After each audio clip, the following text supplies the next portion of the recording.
كأنهم بنيان مرصوص. وإذ قال موسى لقومه يا قوم لم تؤذونني وقد تعلمون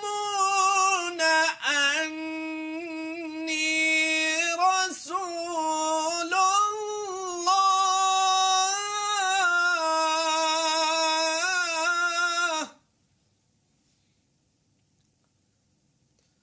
وقد تعلمون أني رسول الله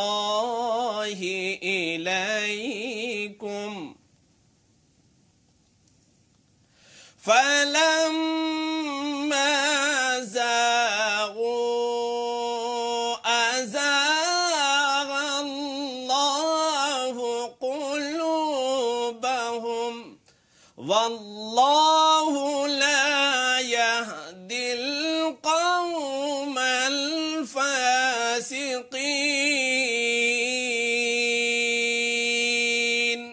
صدق الله العظيم.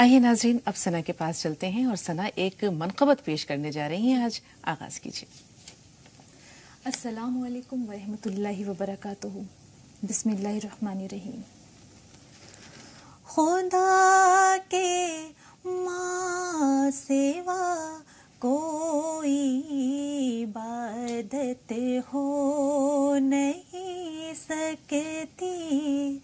خدا کے ماں سوا کوئی عبادت ہو نہیں سکتی.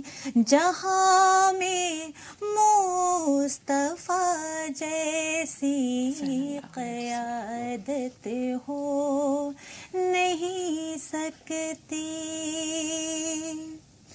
صداقت کے بڑے قصے سنے ہوں گے مگر لوگوں صداقت کے بڑے قصے سنے ہوں گے مگر لوگوں صدیق مصطفیٰ جیسی صداقت ہو نہیں سکتی. جہاں میں مصطفیٰ جیسی قیادت ہو نہیں سکتی. بڑی پرناز ہو کے آج تک کہتی عدالت ہے.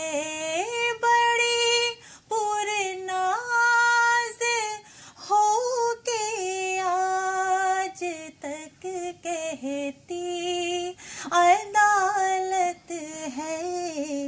کوئی فاروق اعظم سی عدالت ہو نہیں سکتی. کوئی فاروق اعظم سی عدالت ہو نہیں سکتی. بڑے حاتم سخی آئے جہاں میں ہر زمانے میں. بڑے حاتم سخی آئے جہاں میں ہر زمانے میں مگر عثمان غنی جیسی سخاوت ہو نہیں سکتی. مگر عثمان غنی جیسی سخاوت ہو نہیں سکتی. بہت قصے شجاعت کے سنے ہوں گے زمانے نے. بہت قصے شجاعت کے سنے ہوں گے زمانے نے. مگر ابن علی جیسی سخاوت ہو نہیں سکتی. مگر ابن علی جیسی شجاعت ہو نہیں سکتی. خدا کے ماں سوا کوئی عبادت ہو نہیں سکتی. جہاں میں مصطفیٰ جیسی قیادت ہو نہیں سکتی. بہت خوب ثنا، بہت خوب، بہت خوب. لفظ لفظ موتی تھا جسے آپ نے سروں کی مالا میں پرو دیا. بہت خوب، جزاک اللہ. اللہ آپ دونوں کو جزائے خیر دے اور اسی طرح ہمارے پروگرام کی رونق کو آپ چار چاند لگاتے رہیں. بہت شکریہ. تو ناظرین یہاں ایک چھوٹا سا بریک لے رہے ہیں، بریک کے بعد ملتے ہیں.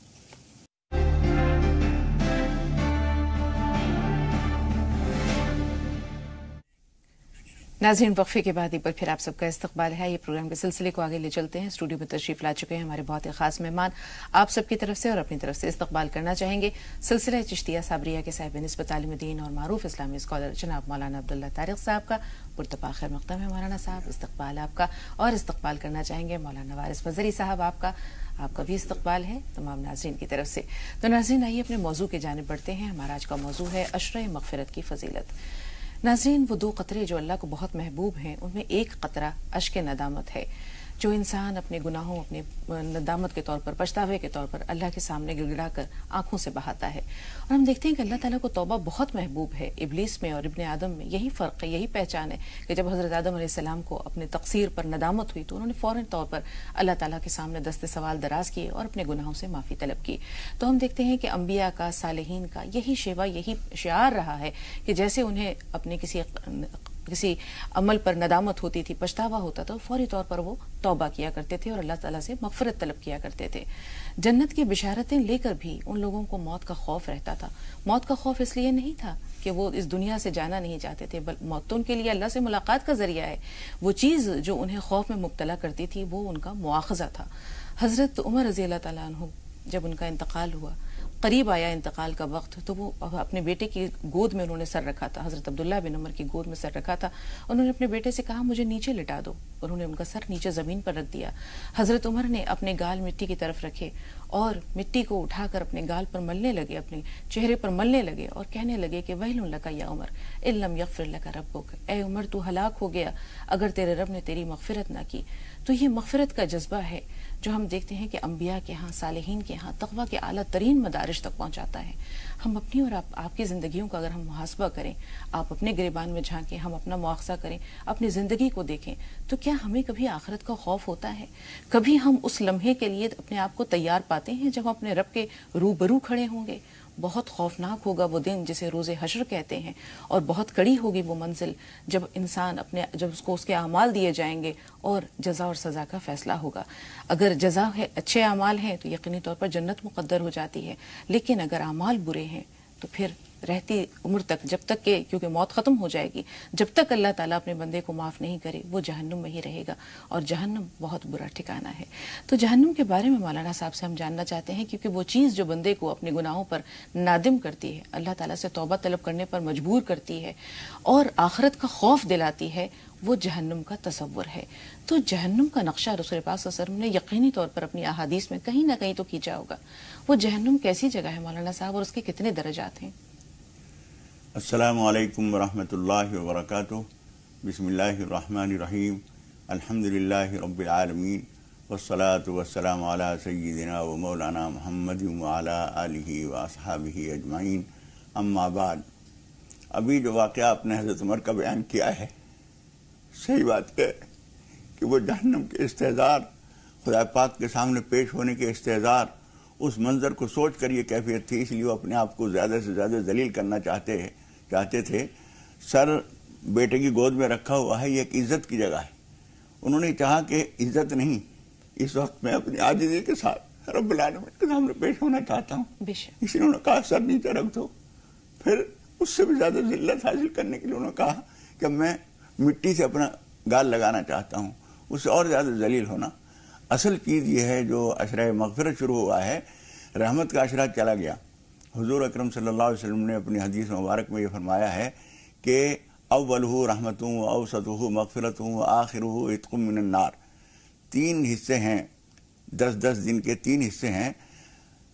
رحمت کا عشرہ گزر گیا ہے، ابھی مغفرت کا شروع ہوا ہے. مغفرت کے لیے ضروری ہے کہ ہم آنے والے وقت کو مستحضر رکھیں. جہنم کے حالات، اس کی کیفیات جو حضور اکرم صلی اللہ علیہ وسلم نے بیان فرمائی ہیں،